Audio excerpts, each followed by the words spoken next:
masih membahas surah Al-Baqarah dan kita masih masuk pada kisah Nabiullah Adam alaihi salatu wassalam pada ayat ke-34 dan seterusnya.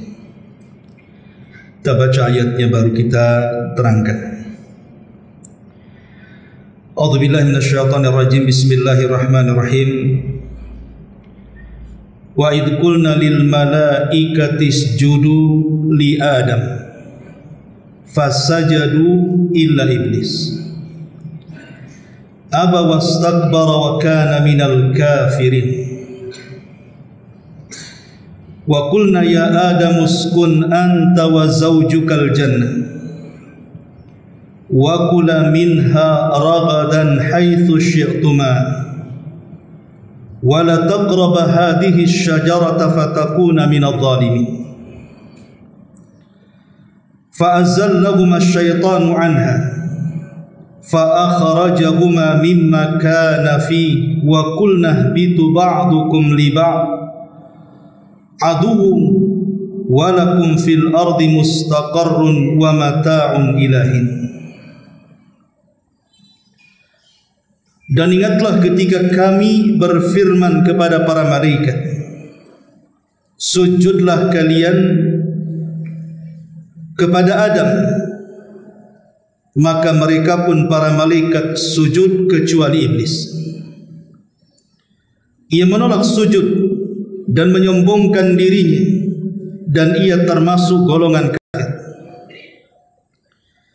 Lalu kami berfirman, wahai Adam, tinggallah engkau dan istrimu dalam surga, makanlah dengan nikmat berbagai makanan yang ada di surga sesukamu, dan janganlah kamu dekat dengan pohon ini, sesungguhnya kamu termasuk orang-orang yang zalim.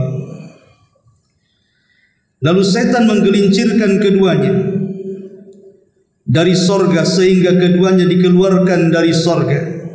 Segala kenikmatan yang ada di dalamnya.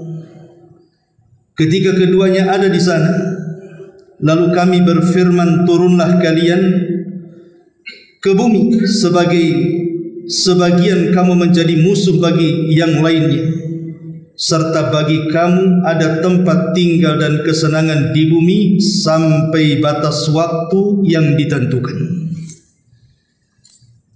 Baik. Ma'asyiral muslimin wal muslimat rahimakumullah. Ayat ini masih mengkisahkan kepada kita tentang kisah Nabiullah Adam alaihi salatu wassalam. Dan Nabiullah Adam alaihi salatu wassalam adalah abul bashar. Dia adalah bapa manusia semuanya. Berbeda dengan teori Darwin yang mengatakan bahwa asal muasal manusia dari kera. Terserah apa yang dikatakan teori-teori seperti ini, karena kita hanya mengacu kepada Al-Quran dan Sunnah sebagai pegangan kita, bahwa kita semua adalah keturunan manusia dan bapa pertama yang diciptakan Allah adalah Adam alaihi salatu wassalam.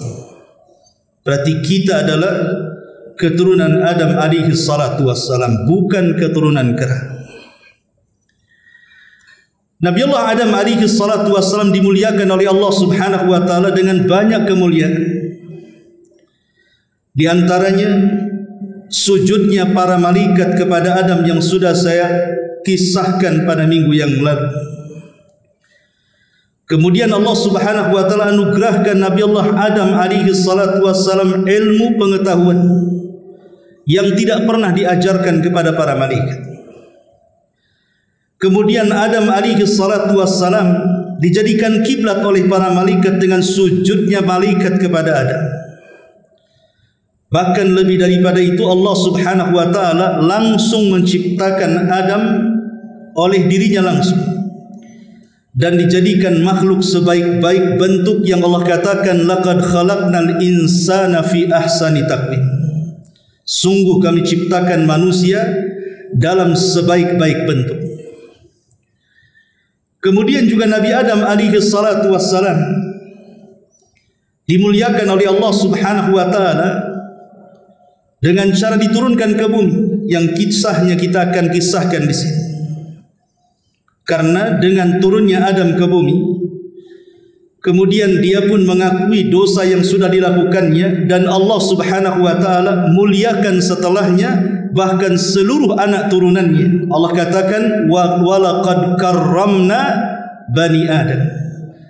Kami muliakan Adam dan seluruh keturunannya. Kalau Adam tidak turun ke bumi, maka Allah Subhanahu wa taala tidak akan memuliakan kita semua sebagai turunan Adam alaihi salatu wassalam. Ma'asyiral muslimin wal muslimat rahimakumullah.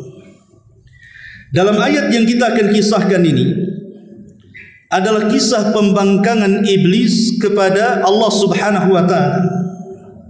Bagaimana iblis bisa membangkang dan tidak mau sujud kepada Adam alaihi salatu wassalam, padahal diperintah Allah. Kita tahu bahwa iblis sendiri di dalam Al-Quran memang namanya iblis. Tetapi kalau kita melihat rujukan-rujukan kepada kisah Israiliyah, maksudnya kisah-kisah yang diambil dari kitab-kitab sebelum Al-Quran seperti Taurat dan Injil, maka iblis itu dulunya adalah seorang jin yang sangat saleh. Mereka mengistilahkan dengan sebutan Azazil. Azazil ini adalah jin yang paling saleh dari seluruh jin-jin yang ada di saat itu. Kesolehannya setara dengan para malaikat, sehingga Allah Subhanahu wa taala menganugerahkan iblis ini atau Azazil ini naik ke langit, kemudian menghuni alam para malaikat di langit pertama. Karena dia bersama para malaikat, secara otomatis juga watak-watak jinnya hilang, dan dia pun menjadi jin yang paling saleh karena hidup dengan para malaikat. Tentu juga akan berbeda kehidupannya dengan jin yang ada di bumi. Sampai akhirnya Allah Subhanahu wa taala melihat kesungguhan dan kesalehan Azazil ini.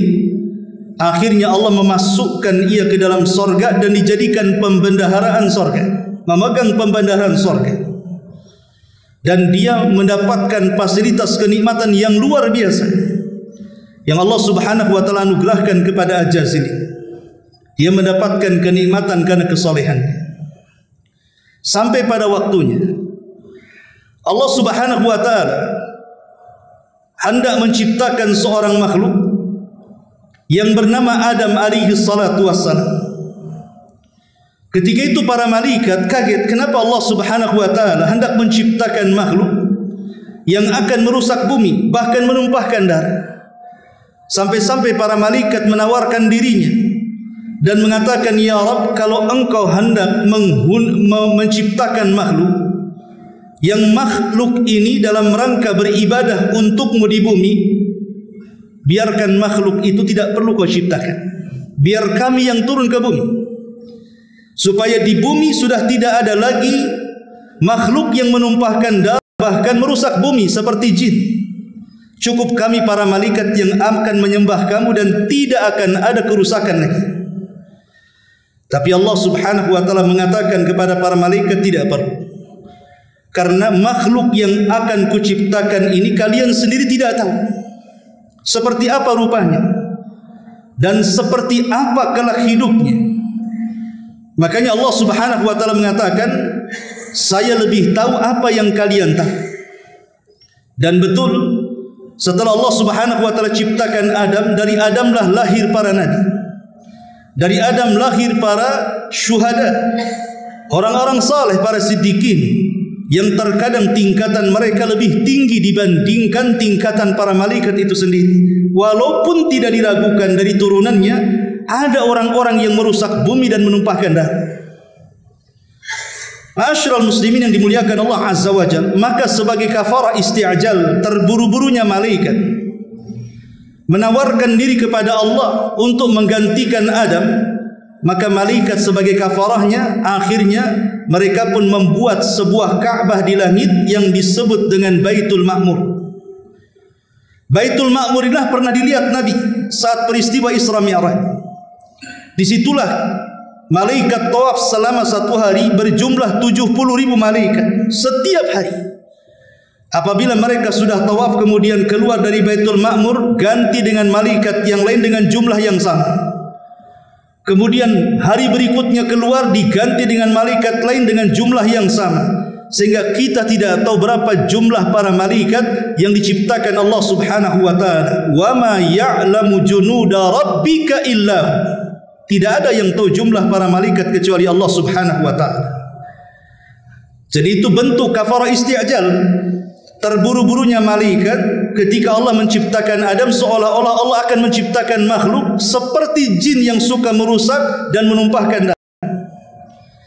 Nah, ketika momen kemudian Allah Subhanahu wa taala hendak menciptakan Adam, Allah utus malaikat Jibril untuk mengambil tanah di bumi, tapi bumi menolaknya dan tidak berhasil mengambil tanahnya.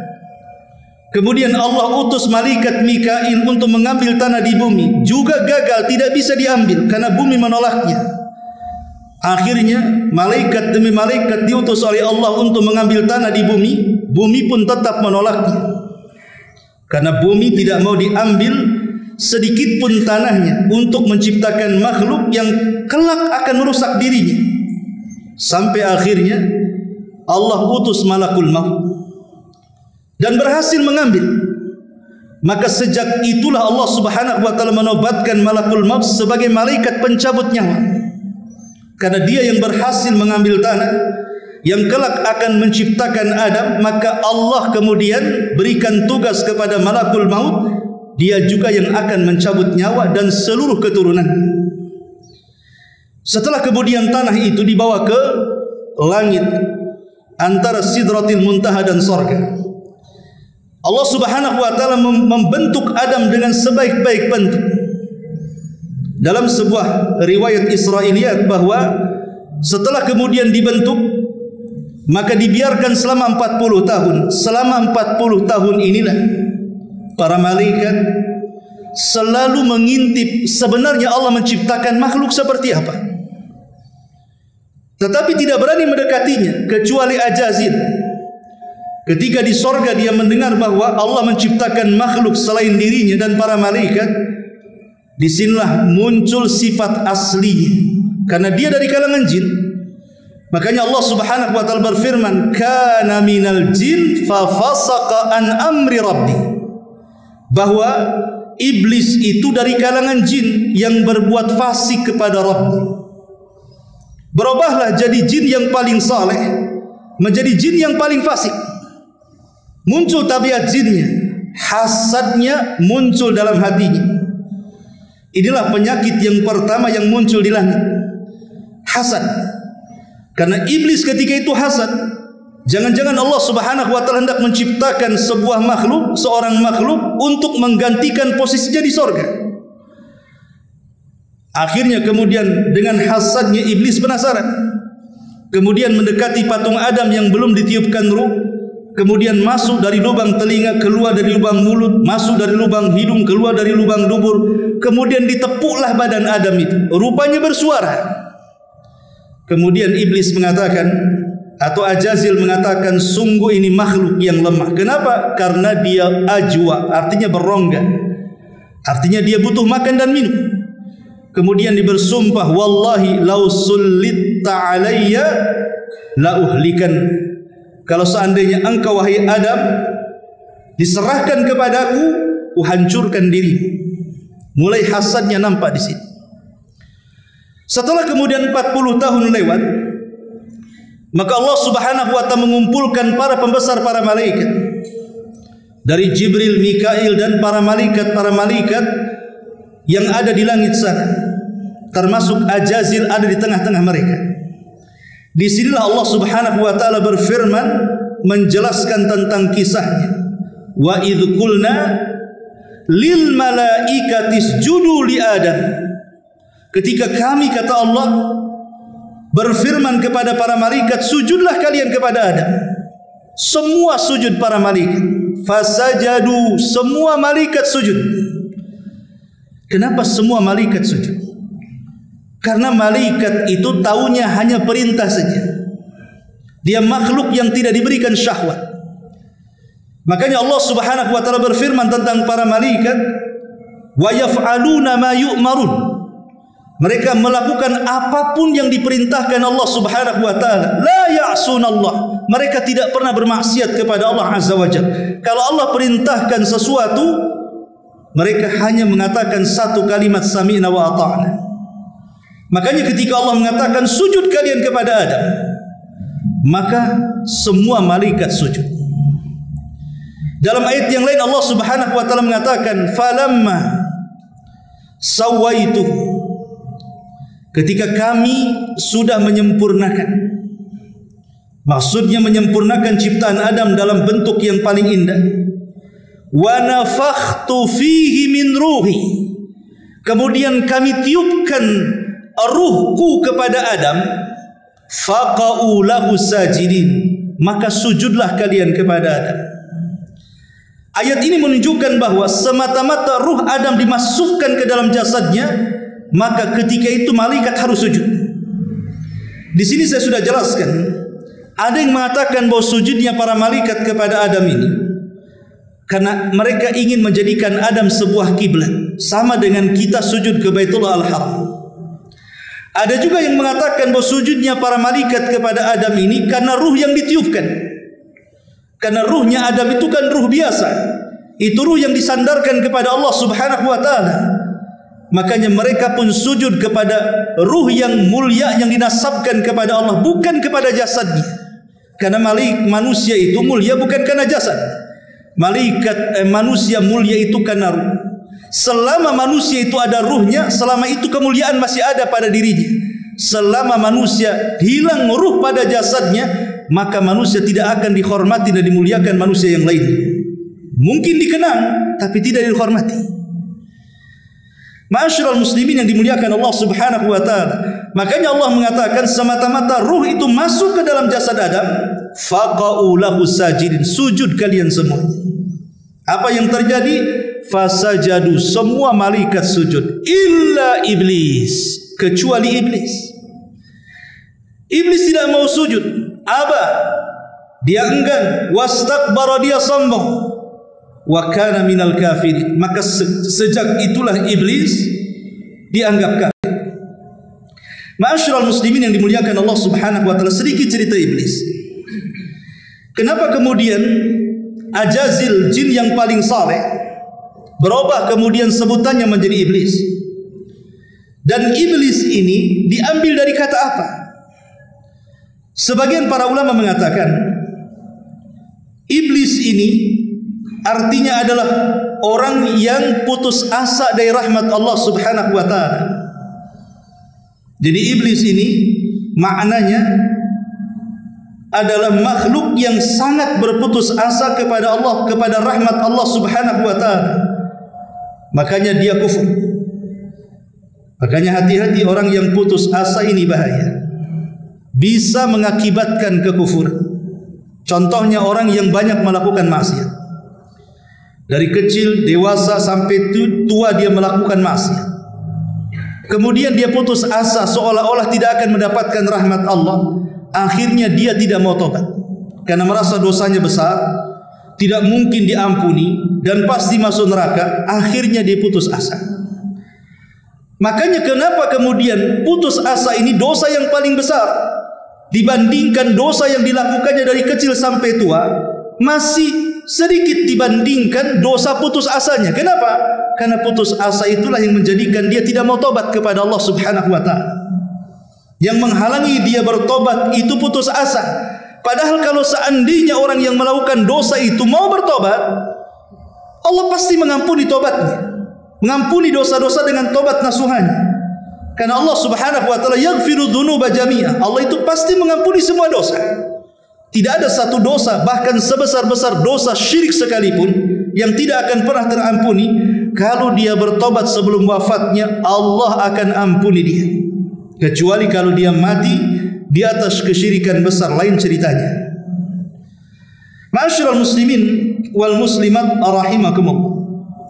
Ada sebagian ulama yang mengatakan bahwa iblis ini bagian dari para malaikat. Tetapi pendapat yang kuat wallahu a'lam bahwa iblis ini dari kalangan jin. Karena ayat yang mengatakan kana minal jin. Di situ Allah katakan iblis itu dari kalangan jin, bukan para malaikat. Cuman hidup di alam para malaikat, itu saja. Sebab kalau seandainya jin itu dari kalangan para malaikat, malaikat tidak ada hasad dalam hatinya, karena mereka tidak ada syahwat. Tidak ada kesombongan, karena mereka tidak ada syahwat. Yang memungkinkan orang terkena penyakit hasad dan kibar sombong itu adalah makhluk yang diberikan syahwat. Dan makhluk yang diberikan syahwat cuma dua.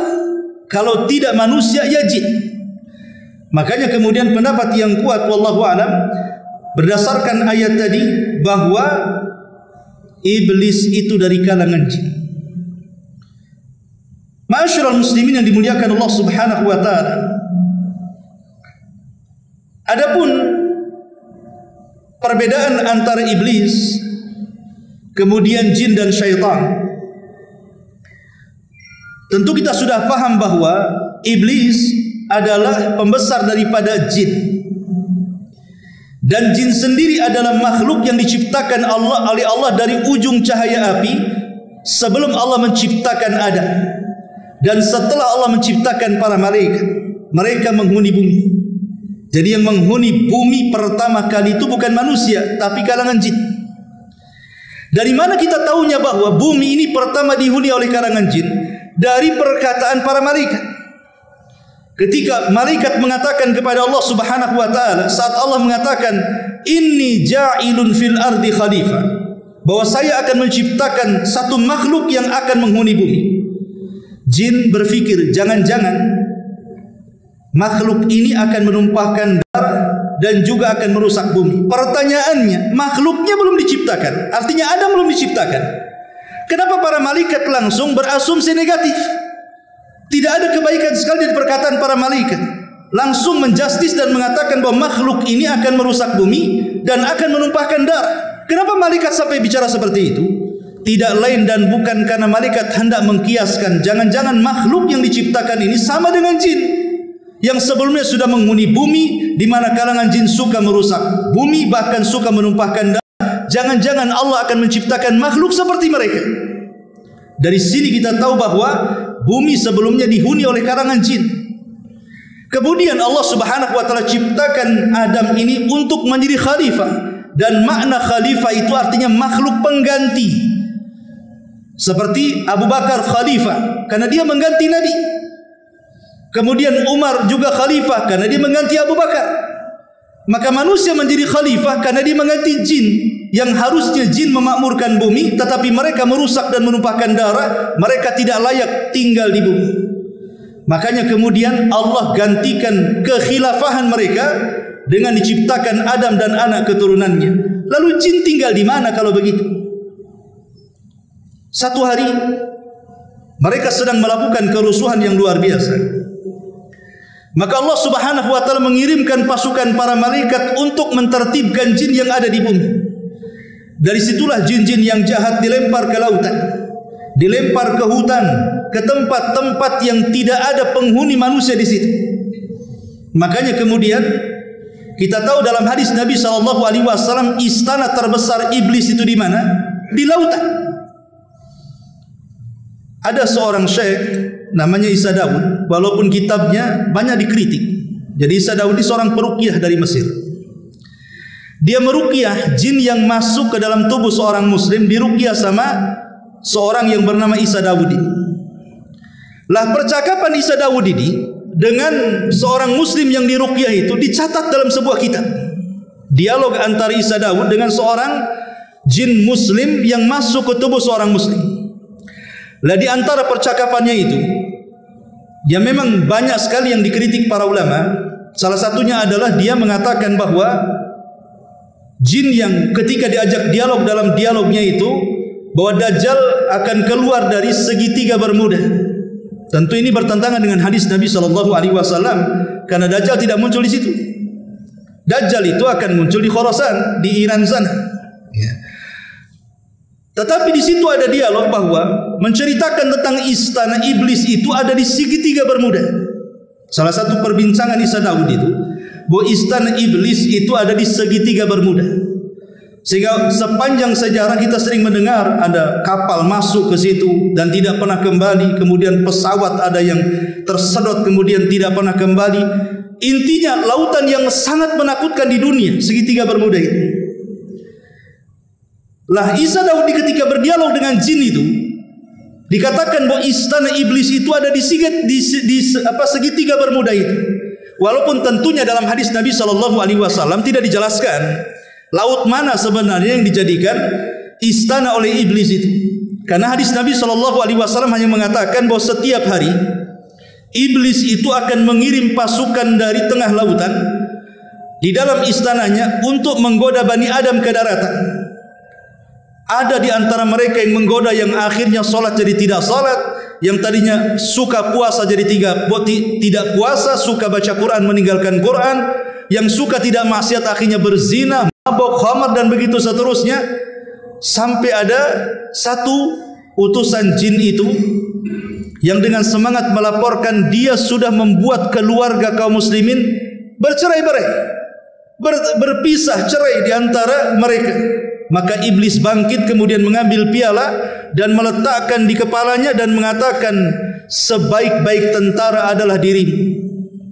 Kenapa iblis kemudian sangat bangga dengan utusannya apabila berhasil menjadikan sebuah keluarga retak sampai cerai, dibandingkan orang yang meninggalkan, yang tadinya solat kemudian meninggalkan solat, dibandingkan orang yang tadinya suka baca Quran akhirnya tidak baca Quran lagi, dibandingkan orang yang jatuh kepada zina, mabok dan yang semacamnya.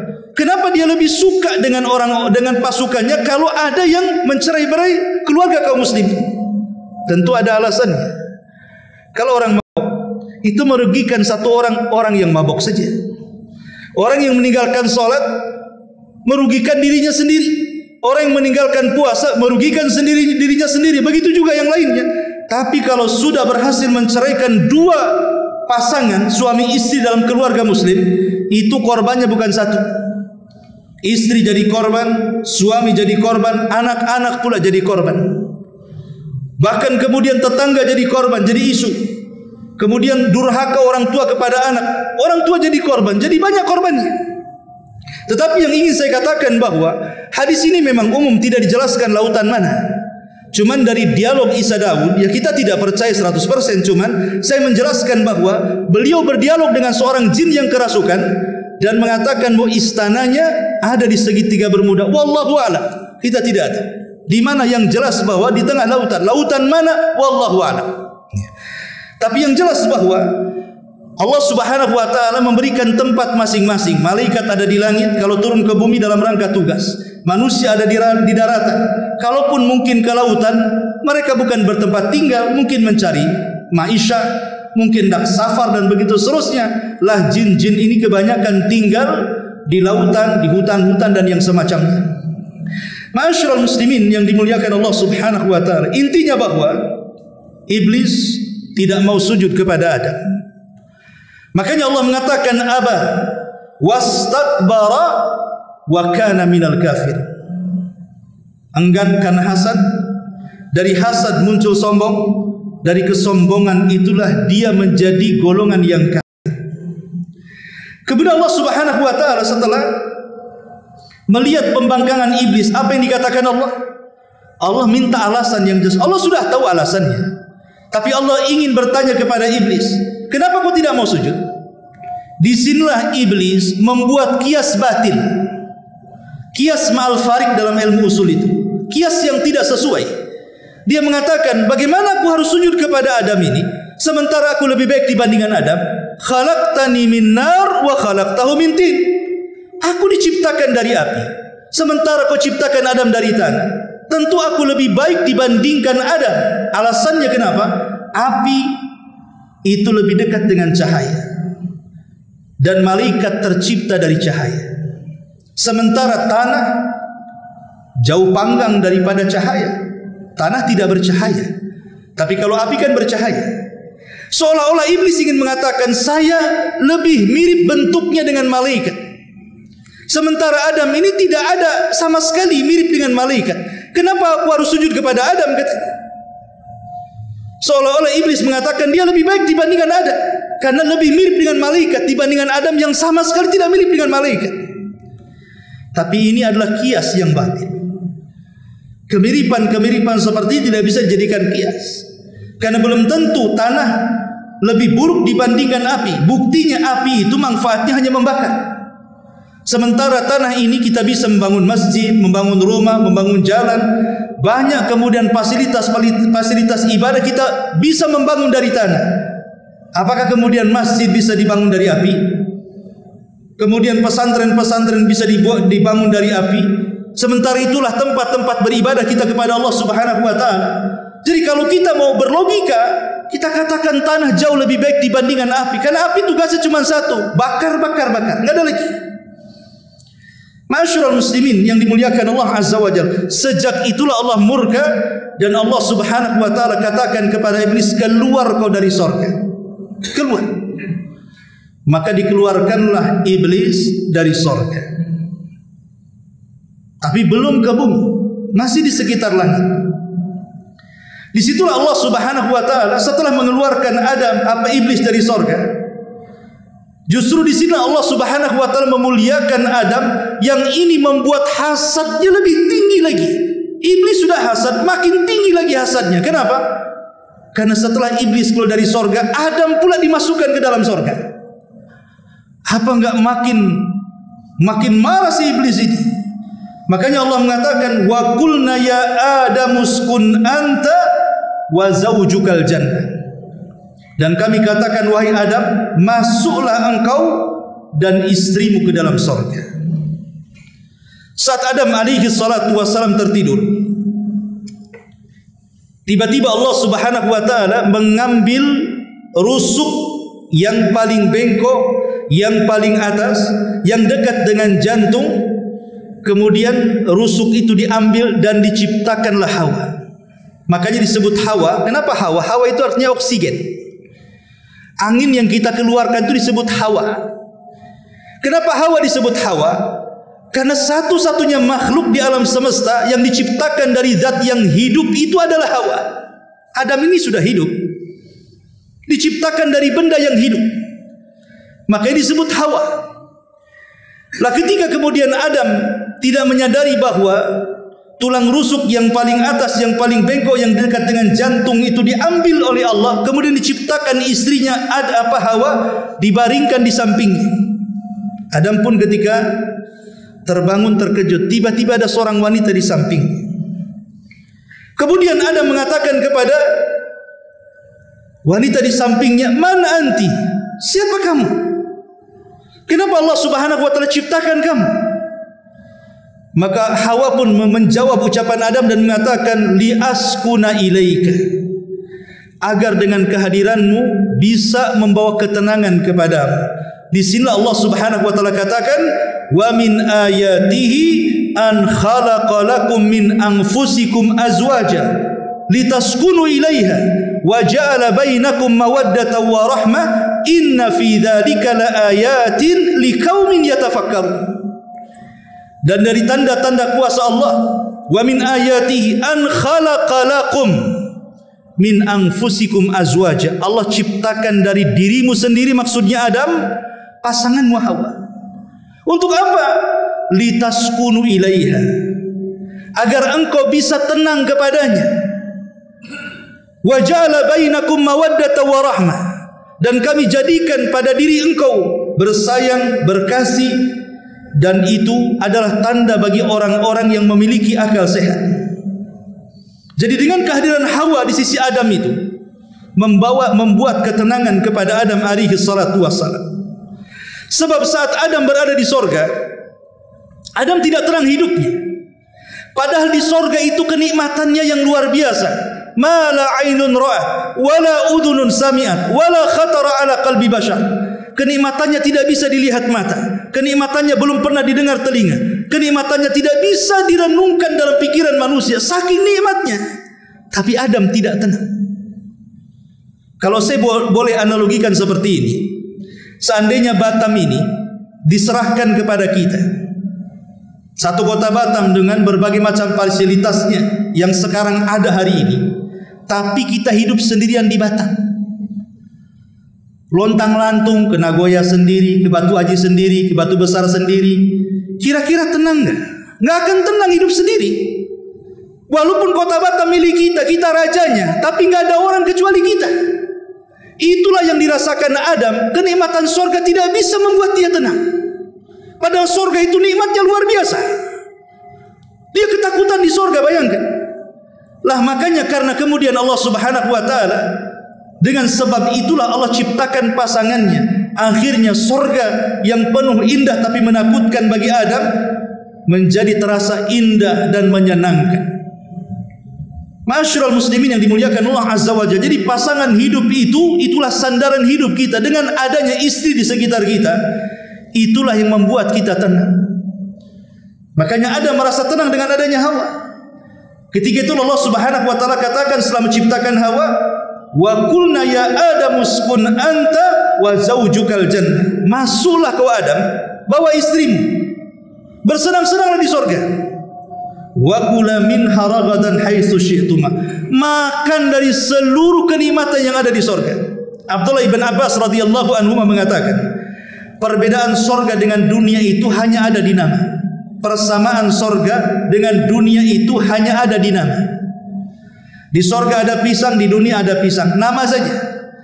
Di surga ada apel, di dunia ada apel, nama saja.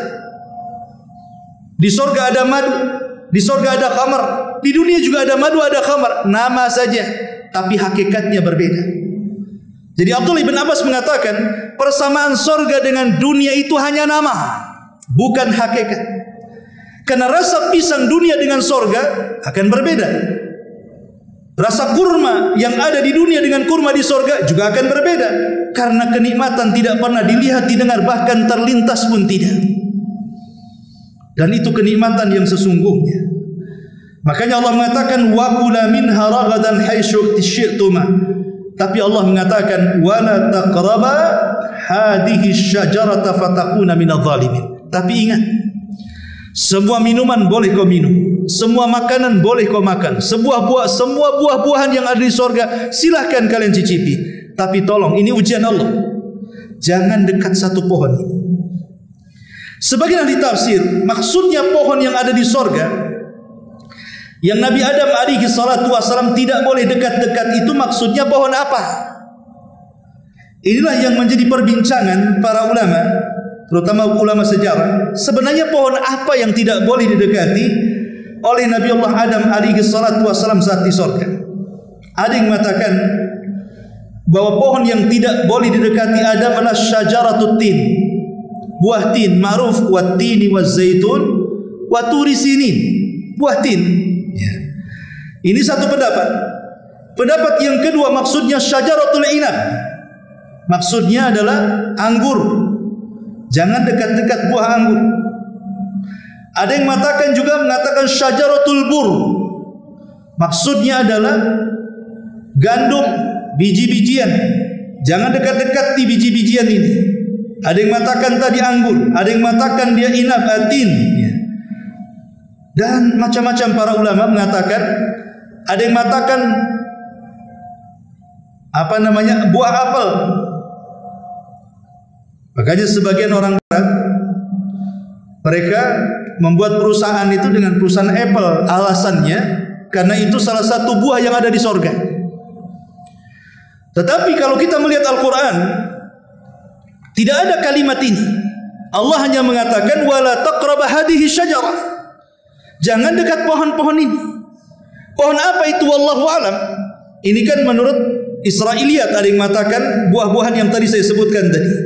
Tapi Quran sendiri tidak menyebutkannya. Sekali lagi, karena Quran itu bukan kitab sejarah yang semua harus dirinci sedetail mungkin.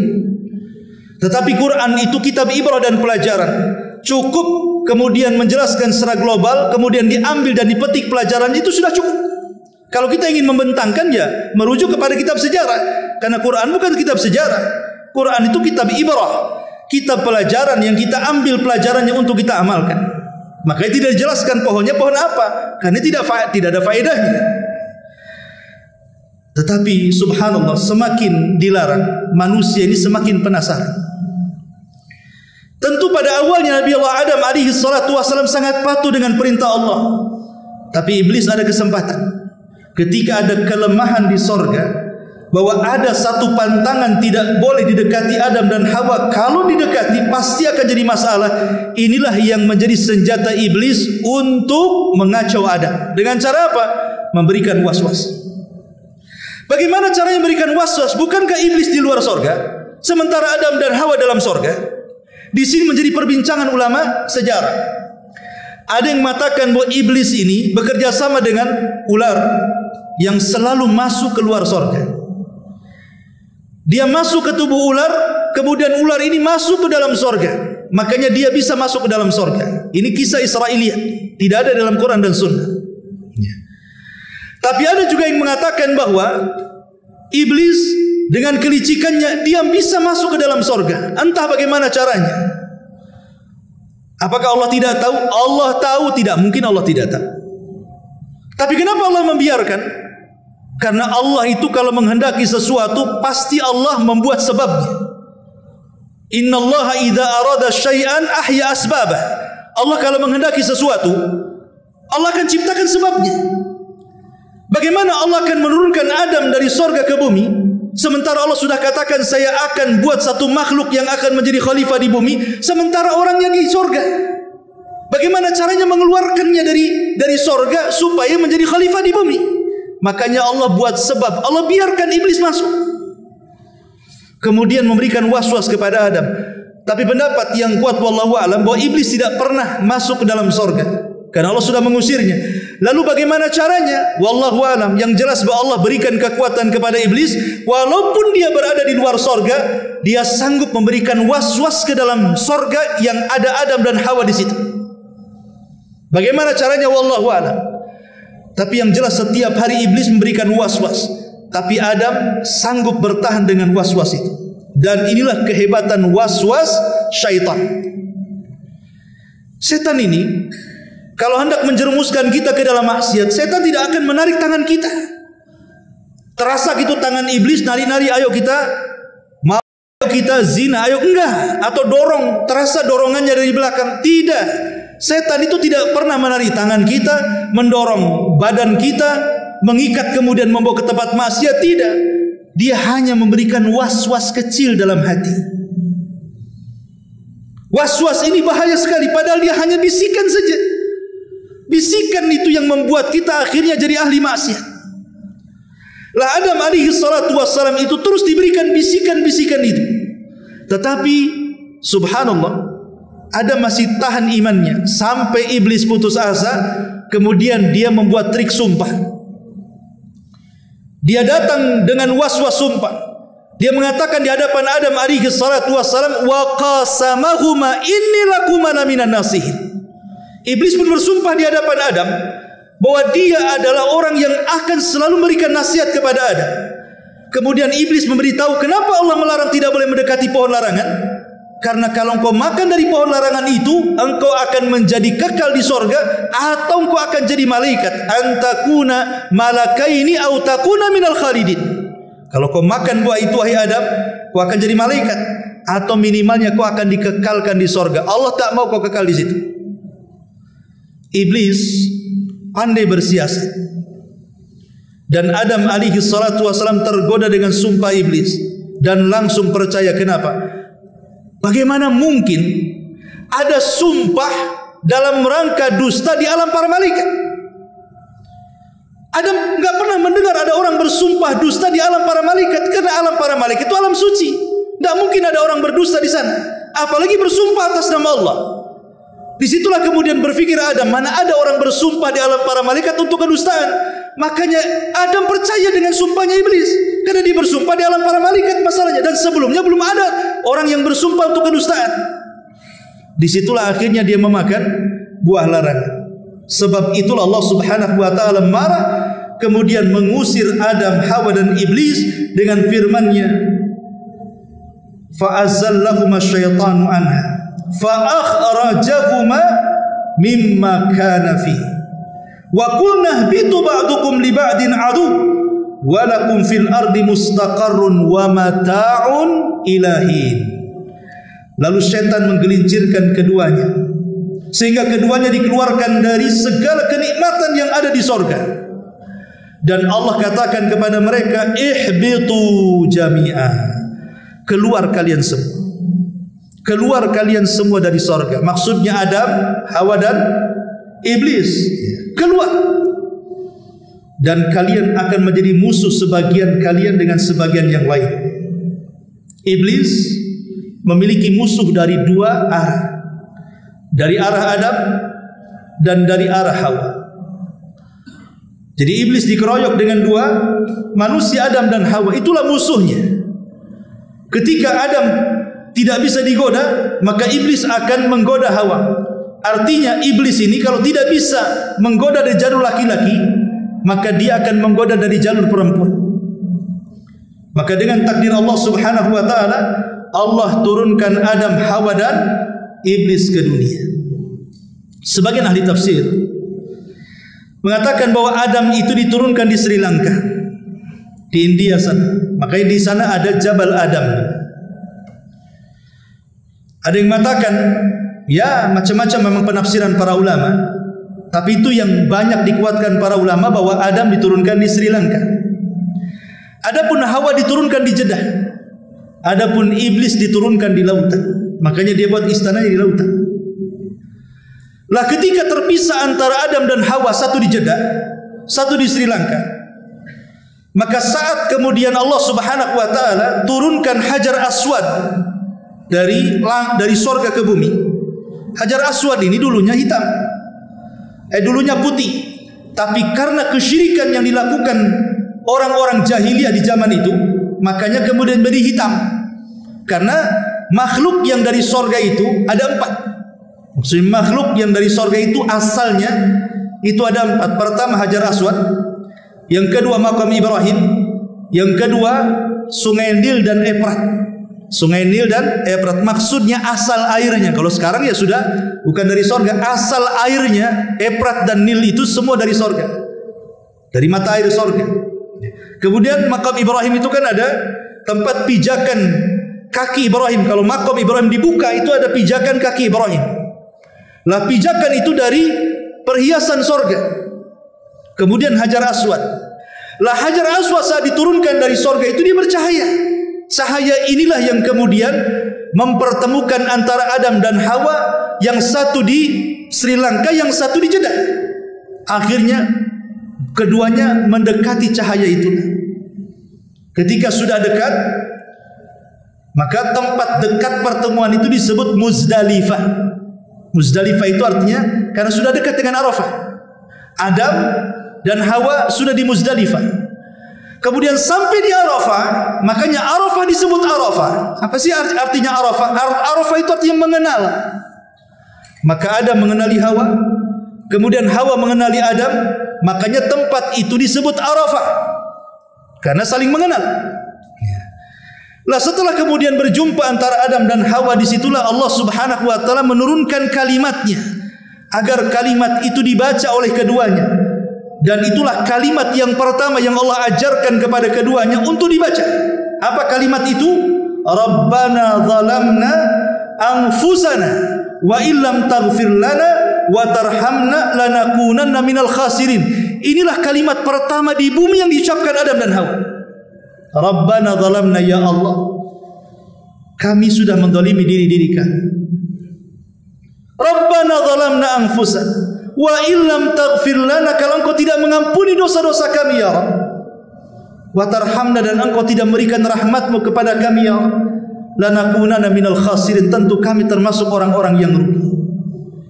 Ketika Allah menurunkan kalimat ini untuk dibaca keduanya, maka keduanya membaca kalimat ini. Maka Allah katakan, fatalaqqa Adamu min rabbih kalimatin fataba alaihi innahu huwat tawwabur rahim. Kemudian Adam menerima beberapa kalimat dari Rabbnya, lalu dia pun menerima tobatnya. Sesungguhnya dialah yang maha penerima tobat lagi maha penyayang. Saat Adam dan Hawa mengucapkan kalimat itu, Allah ampuni dosanya. Makanya siapapun yang berdoa di Arafah saat haji, meminta kepada Allah Subhanahu wa taala dengan doa Rabbana atina fid dunya hasanah, Rabbana zalamna anfusana wa illam taghfir lana wa tarhamna lanakunanna minal khasirin, Allah akan turunkan ampunannya di padang Arafah itu. Makanya kenapa Arafah salah satu rukun vital dalam ibadah haji. Kata Rasul, al-hajju Arafah. Haji itu terletak di Arafah. Kalau orang haji tidak di Arafah, tidak akan sah hajinya. Karena disitulah tempat pengampunan dosa. Allah Subhanahu wa taala turun ke langit dunia, kemudian mengampuni seluruh hamba-hambanya yang sedang wukuf di Arafah. Sampai-sampai setan yang tadinya sombong, yang tadinya merasa congkak, merasa terhina saat Allah turun di hari Arafah dan mengampuni orang-orang yang sedang wukuf di Arafah.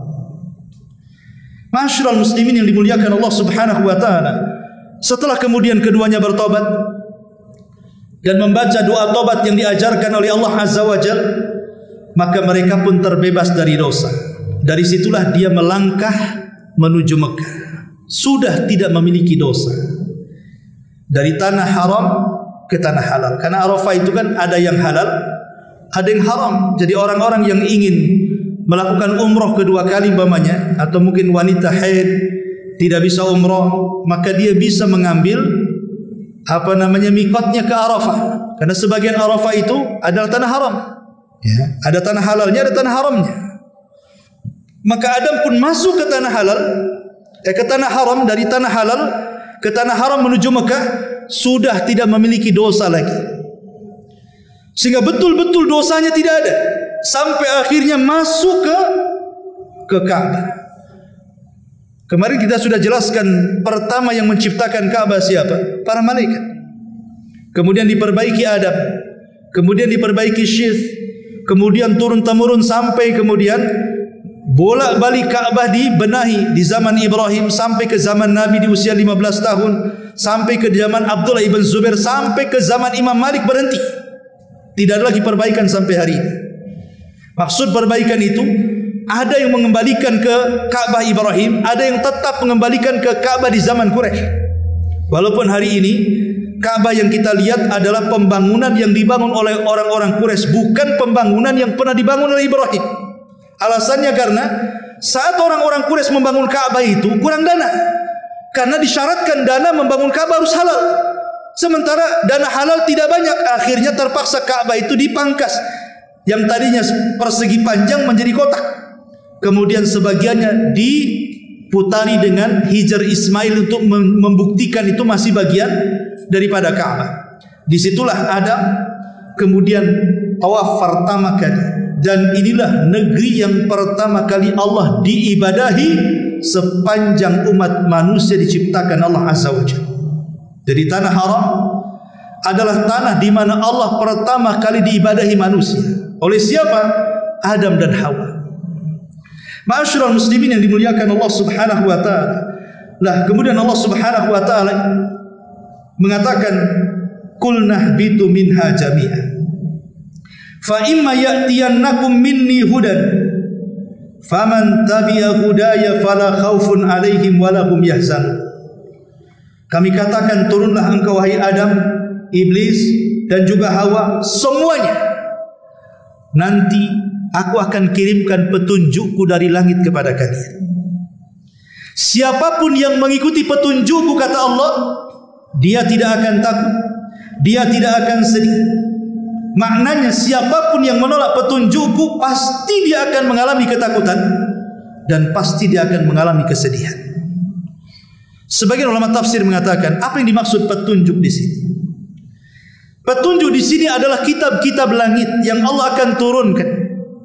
Karena Adam itu kan dikirimkan suhuf kepada Adam. Ada suhuf Adam, kemudian suhufnya Syith, ada suhuf Ibrahim, ada suhuf Idris. Kemudian setelah itu ada Taurat, ada Injil, ada Zabur, ada Quran gitu. Yang jelas bahwa petunjuk Allah dari langit itu dari zaman ke zaman itu ada.